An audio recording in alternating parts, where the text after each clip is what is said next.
Hello friends. In question 4b, that is summary writing question, you are always said, तुम्हाला असं नेहमी म्हटलं जातं की read the passage given in question 4a and write the summary of it and suggest a suitable title to it. Question 4a वर आधारित passage read करणं, त्यावर समरी राईट करणं आणि सजेस्टिंग अ सुटेबल टायटल हे आपल्याला सूचना असतात. And in our earlier video आपण पाहिलंय की how we can develop a summary on activities given in question number 4a. आज आपण एक डेमो बघूया. So let us see the activities on question 4a. So here are activities.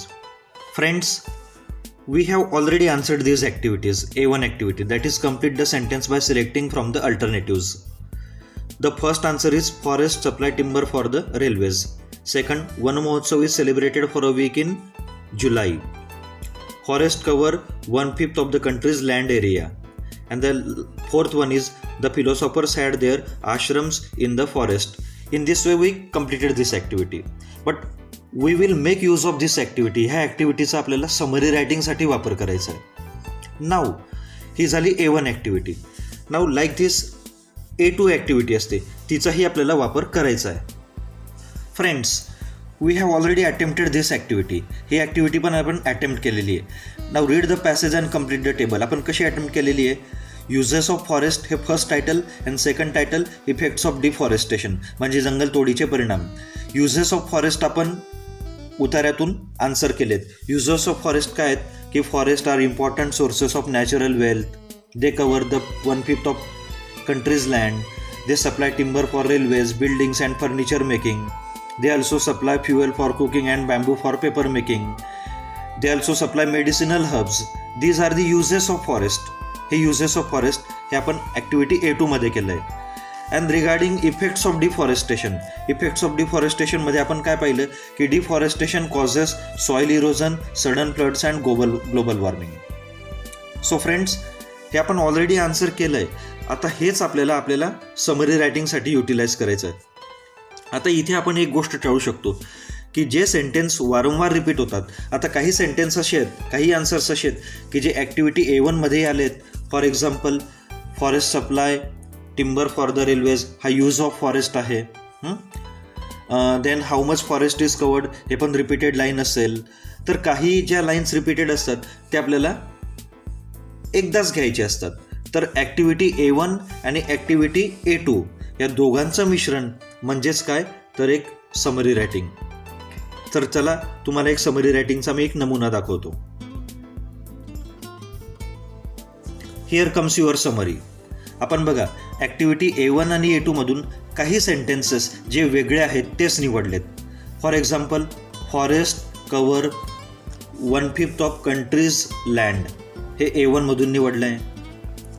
Forest supply timber for the railways, buildings and furniture making हे answer A1 मध्येही होतं आणि A2 मध्येही होतं, त्यामुळे आपण एकदाच घेतलं आहे.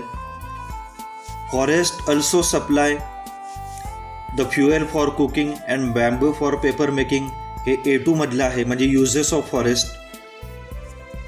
आणि A2 मधून आपण एक वाक्य घेतलं आहे की forest deforestation causes soil erosion, sudden floods and global warming. In this way A1 आणि A2 यातून आपण एक सुंदर मिश्रण तयार केलं and we can beautifully design a summary. एक समरी आपण डिझाईन करू शकलो. Now what title can be given to it. याला टायटल काय देता येईल आपल्याला? See, so many titles are here. एखादा विद्यार्थी फक्त फॉरेस्ट लिहिलं एखाद्या विद्यार्थ्याने तरी चालेल. काही विद्यार्थी म्हणतील इम्पॉर्टन्स ऑफ फॉरेस्ट, हेही आपल्या ॲक्टिव्हिटी A1 मधूनच आपण लिहिलं आहे, तेही चालेल. काही विद्यार्थी असं म्हणतील युजेस ऑफ फॉरेस्ट, तेही ॲप्लिकेबल आहे. काही विद्यार्थी लिहितील इफेक्ट्स ऑफ डिफॉरेस्टेशन म्हणजे जंगलतोडीचे परिणाम, it is also acceptable. So all the 4 titles are acceptable. आणि म्हणून व्हॉट टू गिव्ह टायटल काय द्यायचं याचा खूप म्हणजे काही विद्यार्थी टेन्शन घेतात, दे टेक टेन्शन. तर हे तेवढं स्ट्रेसफुल आणि टेन्शन असलेला हा भाग नाही आहे. Instead you can give a simply one word title, एक वन वर्ड टायटल तुम्ही देऊ शकता. In this way title with summary you can get 3.5 or 4 marks easily. So hope you must have enjoyed this video.